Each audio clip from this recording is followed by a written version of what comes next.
O livro de 2 Samuel.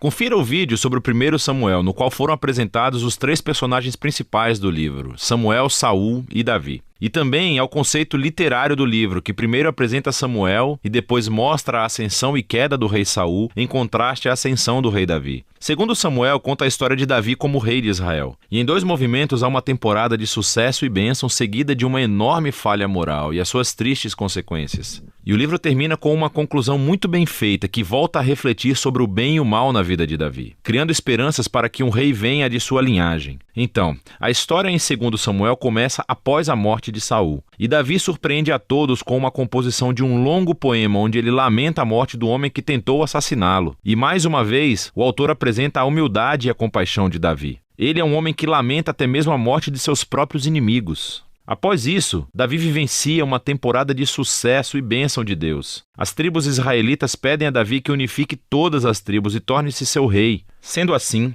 a primeira coisa que Davi faz como rei é: ele vai à cidade de Jerusalém, conquista-a, estabelece-a como a capital de Israel e lhe dá um novo nome, Sião. A partir daí, Davi continua e vence diversas batalhas expandindo o território de Israel. Após tornar Jerusalém a capital política de Israel, ele deseja torná-la a sua capital religiosa também. E então, ele leva a Arca da Aliança para a cidade. Em 2 Samuel 7, ele fala com Deus e diz que agora que Israel tem um lar permanente, ele acredita que a presença de Deus também deva ter uma casa permanente. Então ele pergunta se pode construir um templo para o Deus de Israel. Entretanto, Deus diz a Davi: "Obrigado por pensar nisso, mas na verdade eu irei construir uma casa para você, uma dinastia." 2 Samuel 7 é um capítulo fundamental para compreendermos o enredo de toda a Bíblia. Nesse momento, Deus faz a promessa a Davi que através da sua linhagem real virá um futuro rei que constituirá o templo de Deus aqui na terra e estabelecerá um reino eterno. E essa é a promessa messiânica a Davi, que é afirmada e desenvolvida no livro de Salmos e também no livro dos profetas. E é esse rei que fica ligado à promessa de Deus a Abraão.